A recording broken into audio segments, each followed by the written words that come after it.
నేను ఇల్లు కట్టుకుంటాననే విషయం ఈ సబ్స్క్రైబర్ సోదరులందరికీ తెలుసు. ఎందుకంటే నేను ఎప్పుడో 2 సంవత్సరాల క్రితం 2.5 సంవత్సరాల క్రితం చెప్పాను ఇల్లు మొదలు పెట్టానండి. టైం పట్టింది. అది టైం ఎందుకు పడుతుంది మీ అందరికీ తెలుసు. అయితే అది దగ్గరకు వచ్చిన సమయంలో వైసీపీ వాళ్ళు ఎవరో దాన్ని వీడియో తీసి రాజేష్ మహాసేన ఇలా ప్యాలెస్ కడుతున్నాడని నాకు ఫ్రీ పబ్లిసిటీ ఇచ్చారు. తెలుగుదేశం పార్టీలో చేరిన తెలుగుదేశం రాజేష్ మహాసేన ఇల్లు కట్టించాడు ప్యాలెస్ లాంటి ఇల్లు అని.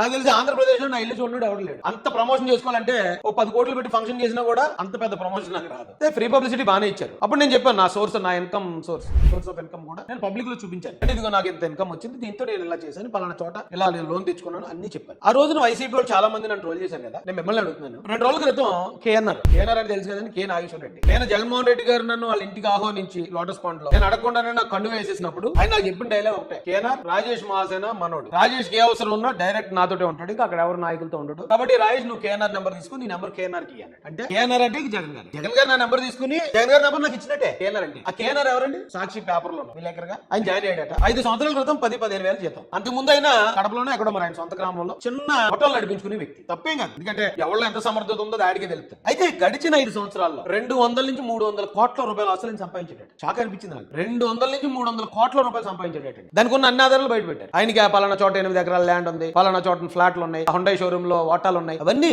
అల్చల్ జరిగే వైరల్ అయింది. జగన్ వద్ద పిఏగా చేరాక అక్రమార్జనకు అంతూ పొంతూ లేకుండా పోయింది. 100 కోట్ల ఆస్తులు భూములు సెటిల్మెంట్ ద్వారా సంపాదించినట్లు సిట్కు ఆధారాలు లభించినట్లు తెలిసింది. 200-300 కోట్ల రూపాయలు. ఇప్పుడు నేను ట్రోల్ చేసిన వాళ్ళు ఎవరైతే నా కష్టార్జితంతో కట్టుకుంటే నన్ను అంత ట్రోల్ చేశారు. ఇదే వైసీపీలో ఉన్నారు. మీరు గుండెల మీద చేతులు వేసుకుని ఈ ప్రశ్న మీ మైండ్కి ఇవ్వండి, మీ మైండ్ మీకు ఆన్సర్ ఇస్తారు. ఒక్క కేఎన్ఆర్ 300 కోట్లు సంపాదించాడంటే జగన్మోహన్ రెడ్డి గారు ఎంత సంపాదించుంటారు? అక్రమాస్తుందంట. అది ఏది కూడా వ్యాపారం చేసిందో లేకపోతే న్యాయంగా సంపాదించిందో కాదండి, లంచాలు తీసుకుంటూ వచ్చిన డబ్బు. అది 2 నుంచి 300 కోట్ల రూపాయలు. ఇది 15,000 జీతగాడి. నాకు నెలకు 5-6 లక్షలు వచ్చేది ప్రతిపక్షం. నెలకు 5-6 లక్షలు సంపాదించాను నేను ఇల్లు కట్టుకుంటే దాన్ని అంత బదనాం చేసి. బాధాకరమైన విషయం ఏంటంటే ఇంటి ఓపెనింగ్ కూడా నేను నా భార్య నా 2 పిల్లలు 4 వస్తుంది. ఎందుకు మళ్ళీ గ్రాండ్ గా బంధువుల్ని ఏళ్ళని పిలిచి నాకు తెలిసిన నాయకులందరినీ పిలిచి చాలా ఆనందంగా జరుపుకుందాం. ఎందుకంటే ఇల్లు లైఫ్ లో ఒకసారి కడతాను అలాంటాడు. చాలా ఎమోషనల్ గా కనెక్ట్ అయ్యే విషయం అది. మా అమ్మ నాన్న కూడా చనిపోయారు. నేను ఈ ఇంట్లోకి వచ్చేటప్పుడు కూడా నేను చాలా బాధపడి వచ్చాను. నేను సరే వీళ్ళందరినీ పిలిచి గ్రాండ్ గా అంగరంగ వైభవం చేసుకుందాం నాకు ఉన్నంతలో. కానీ నన్ను డిఫెన్స్ లో నెట్టేశారు. వాళ్ళు అలాగే ఏదైనా జరిగితే మళ్ళీ దాన్ని ఎలాగా పోర్ట్రే చేస్తారు దాన్ని. ఎందుకంటే ఇప్పుడు పార్టీలో ఉన్నాను, ఇండివిజువల్ అయితే ఎవరు లెక్క చేయను కదా, మీకు తెలుసు కదా. పార్టీలో ఉన్నాను, నా వల్ల